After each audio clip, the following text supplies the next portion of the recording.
حضرت ابراہیم علیہ السلام کو بلایا.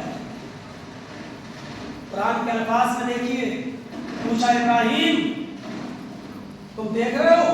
ابراہیم علیہ السلام کہتے ہو یہ تو بہت برا ہوا. ارے یہ کس نے کیا؟ ارے میں اسی لیے تو تم کو بلایا ہوں, تو بتاؤ یہ کس نے کیا؟ ابراہیم علیہ السلام نے کہا ہے, ایسے دیکھتے ہوئے کہا ارے مجھ سے پوچھ رہے ہو؟ کلہاڑی تو وہ پکڑے بیٹھا ہے. قرآن کہتا بل فعلہ کبیرہم, یہ ان کا سب سے بڑا ہے, اسی نے کیا ہے. بل فعلہ کبیرہم, ان کا سب سے بڑا تو وہی ہے, کلہاڑی بھی اس کی آنکھ میں اسی نے کیا ہے. قوم کے لوگوں نے کہا ابراہیم پاگل سمجھ رکھا ہے مجھے, بیوقوف بناتے ہو, یہ کسی کی سازش ہے, اس کے ہاتھ پہ پکڑا کر گیا. کلہاڑی کو تو پکڑنے کی بھی طاقت نہیں رکھتا, وہ تو اترنے کی بھی طاقت نہیں رکھتا, وہ تو کلہاڑی چلانے کی بھی طاقت نہیں رکھتا. وہ کیسے آ سکتا ہے, کیسے مار سکتا ہے؟ طریقہ استدلال تھا. حضرت ابراہیم نے کہا اچھا یہ تو تمہارے منہ سے سن رہا ہوں میں, ایسا نہیں کر سکتا. کہ نہیں. کہا کہ پھر کیوں عبادت کرتے ہو ایسے بتوں کی, پھر کیوں معبود سمجھتے ہو ایسے لوگوں کو؟ یہ تمہارے معبود نہیں ہو سکتے جو اپنے آپ کو نہ بچا سکے, بڑا والا اتر نہ سکے, اور بڑا والا چھوٹوں کو نہ بچا سکے, وہ تمہاری مدد کیا کر سکتا ہے؟ اس کا مطلب یہی ہے شاطر پکڑا اور آگ میں ڈالو, پھر وہ لمبی بحث ہے, اس طرف ہم نہیں جا سکتے. جو میں کہوں گا میرے بھائیوں, یہ 3 واقعات میں نے آپ کے سامنے بتائے ہیں. اندازہ لگاؤ ابراہیم علیہ السلام کی پوری زندگی کا, جو بہت شارٹ میں نے 45 منٹ کے خطبے میں آپ کے سامنے کی, سارا کا امتحان, پھر ہاجر کو چھوڑنا, پھر اسماعیل علیہ السلام کو چھوڑنا, اور پھر پانی کی تلاش میں ہاجرہ کا ادھر ادھر دوڑنا, اور پھر دنیا کے سب سے بڑے بادشاہ سے ٹکرانا, پھر پوری قوم سے لڑنا. ابھی تو آپ کسی شہر میں چلے جائیے اور ججی صاحب کو دعوت دی گئی تو جلسہ کرانے سے پہلے کمیٹی والے آ جائیں گے, کھانا کھلاتے وقت منائیں گے, مولانا صاحب آپ کی تقریر سنی بڑی خطرناک ہے, بڑی مشکل سے پرمیشن ملی ہے, تھوڑا سا مولانا ہمارے ہاں حساب سے بولیے گا. کیوں؟ ارے آپ تو چلے جائیں گے بول کر, آفتیں ہم کو بھگتنا پڑیں گی, کیس ہمارے اوپر ہوگا. مولانا صاحب کس بات کے تم امیر بنے بیٹھے ہو, پریزیڈنٹ بنے بیٹھے ہو, اور ڈگریاں لیے بیٹھے ہو, پریشانیاں اٹھانے کے لیے تیار نہیں ہو, اور سننا چاہتے ہو جمعے کے ممبروں پر ابراہیم علیہ السلام کا واقعہ جو نمرود پوری دنیا کے بادشاہ سے ٹکرا رہا ہے. ہاں یہ سناؤ, سننے میں اچھا لگتا ہے, لیکن ہم کر نہیں سکتے, ہم یہ اپنے اوپر اٹھا نہیں سکتے. سمیہ کا واقعہ سناؤ, اس کی شرمگاہ میں نیزہ ڈال دیا گیا. مولانا ہم رو لیں گے تو آنسو بہا لیں گے, لیکن سمیہ کی طرح پریشانیاں اٹھانے کے لیے تیار نہیں. یہ مسلمان ہیں کہ جنہیں دیکھ کے شرمائیں بہت, عہدے دے دو تو بڑے بڑے عہدے لینے کے لیے تیار, پوسٹ لینے کے لیے تیار, لیکن خوشامد اس وقت دیکھو جب جلسہ ہو کہیں تو جلسے سے پہلے اتنا پریشر. مولانا کوئی ایسی بات مت بول دینا کہ بڑی مشکل سے پرمیشن ملی ہے, پھر کبھی نہیں. یہ توحید سے سمجھوتے کرنے والی قوم, اندازہ لگا. پھر حکم ہوتا ہے کہ اب بیٹا 13 سال کا ہو گیا, اب جاؤ اس کو بھی ذبح کر دو. ہائے ہائے, اللہ نے جبریل کو نہیں بھیجا بلکہ ابراہیم علیہ السلام کو خواب میں دکھایا کہ وہ اپنے ہاتھ سے اپنے بیٹے کو ذبح کر رہے ہیں. صبح اٹھایا اور بیٹے کو پکڑا, چھری اپنے کپڑے میں لپیٹی اور رسی سے باندھی, اور اپنی بیوی کو بتائے بغیر بیٹے کا ہاتھ پکڑا اور لے کر چل دیے. اسی میدان مینا میں لے جانے کے بعد اب اظہار کر رہے ہیں اپنے بیٹے سے, یا بنیا انی ارا فی المنام انی اذبحک فانظر ماذا تری. میرے بیٹے, میرے لخت جگر, آج میں نے تمہارے باپ نے خواب میں دیکھا ہے کہ میں اپنے ہاتھ سے تمہیں ذبح کر رہا ہوں. میں تمہیں کاٹنے سے پہلے, ذبح کرنے سے پہلے میں تمہاری رائے جاننا چاہتا ہوں. فانظر ماذا تری, میرے بیٹے تمہاری رائے کیا ہے, تم کیا چاہتے ہو؟ میں زبردستی تمہارے ساتھ نہیں کروں گا. فرما بردار بیٹا کہہ سکتا تھا, اے ابو میں کیسے معلوم کہ آپ نے خواب میں دیکھا یا نہیں دیکھا؟ جبریل کیوں نہیں آئے؟ آپ کے پاس ہر پیغام لے کر تو جبریل آتے ہیں. اگر اللہ میری قربانی مانگ رہا تو جبریل کو کیوں نہیں بھیجا؟ اے ابو جان آپ نے خواب دیکھا، آپ کے خواب کی حقیقت کیا میں کیسے مان لوں؟ میں نہیں مانتا ہوں آپ خواب کو. بیٹا کہہ سکتا تھا یہ ساری باتیں، لیکن بیٹے نے صاف طور پر فرمایا اے ابو جان اب ماں سے اجازت لینے کی ضرورت نہیں ہے. اے ابو جان آپ نے خواب میں دیکھا ہے اور آپ چھری لے کر یہاں چلے بھی جائے. یا ابت فعل ما تؤمر ستجدنی انشاءاللہ من الصابرین. اے ابو جان آپ اس کام کو کر ڈالیے جس کا اللہ تعالیٰ نے آپ کو حکم دیا ہے، انشاءاللہ مجھے صبر کرنے والوں میں سے پائیں گے. باپ کے حکم کی فرما برداری بیٹے نے اس میدان مینا میں جو کی، اس کی ایسی مثال نہیں مل سکتی ہے. آئے قربانی کے جانور پر چھری چلانے والوں، آئے قربانی کے موٹے موٹے جانور بکرا وغیرہ خرید کر لانے والوں، قربانی کے جانور پر چھری چلانے سے پہلے سوچ لینا تمہارا باپ تم سے ناراض تو نہیں ہے، تمہاری ماں تم سے ناراض تو نہیں ہے، تمہارا بڑا بھائی تم سے ناراض تو نہیں ہے، تمہاری بڑی بہن تم سے ناراض تو نہیں ہے. ابراہیم علیہ السلام نے جب قربانی دی تو بیٹے نے اپنے باپ کے حکم کو بھی مانا. باپ اور بیٹے کی فرما برداری کی مثال بتلا رہی ہے کہ قربانی اسی وقت ہوگی جب تمہارا باپ تم سے راضی ہو، تمہاری ماں تم سے راضی ہو. اگر تم نے قربانی کے جانور پر چھری چلا دی اور تمہارا باپ تم سے ناراض، کعبے کے رب کی قسم تیری قربانی تیرے منہ پہ ماری جائے گی. تیری ماں تجھ سے ناراض، تیری قربانی گوشت کھانے کے لیے، لیکن اللہ رب العالمین کیا تیری قربانی قبول نہیں. ان تمام چیزوں کی اپنی محبت، بیٹے کی محبت کی قربانی بھی ابراہیم علیہ السلام دے رہے ہیں. اس کا نام ہے قربانی. قربانی صرف جانور کے گلے پر چھری چلا دینے کا نام نہیں ہے، اس کا گوشت غریبوں میں تقسیم کر کے تھوڑا گوشت کھا لینے کا نام قربانی نہیں ہے.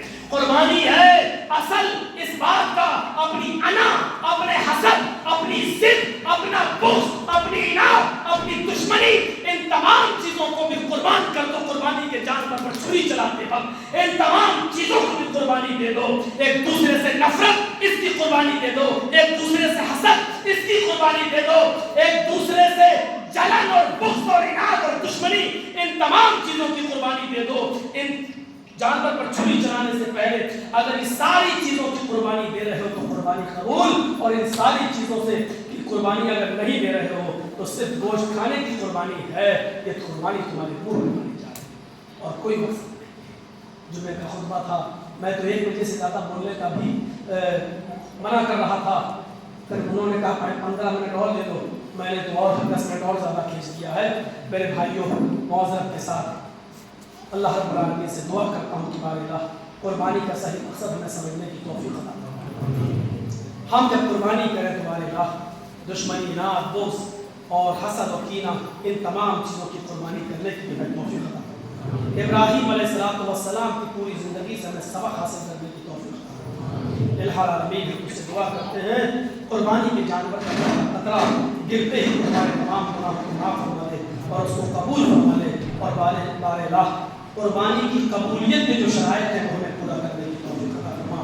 جب تک تو ہمیں زندہ رکھ، اسلام کا زندہ رکھنا، اور جب ہمارا خاتمہ ہو تو ایمان پر ہمارا خاتمہ فرمانا.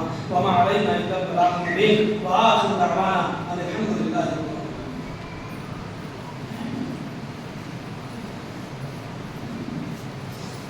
الحمد للہ وحدہ والصلاة والسلام علی من لا نبی بعدہ. اما بعد، اعوذ باللہ من الشیطان الرجیم. بسم اللہ الرحمن الرحیم. ان اللہ وملائکتہ یصلون علی النبی یا ایھا الذین آمنوا صلوا علیہ وسلموا تسلیما. اللهم صل على محمد وعلى آل محمد كما صليت على إبراهيم وعلى آل إبراهيم إنك حميد مجيد. اللهم بارك على محمد وعلى آل محمد كما باركت على إبراهيم وعلى آل إبراهيم إنك حميد مجيد. إن الله يأمر بالعدل والإحسان وإيتاء ذي القربى وينهى عن الفحشاء والمنكر والبغي يعظكم لعلكم تذكرون. اذكروا الله يذكركم وادعوه يستجب لكم ولذكر الله تعالى أعلى وأولى وأجل وأكبر وأكبر. مردوں میں جتنے آدمی ہیں سب بنانے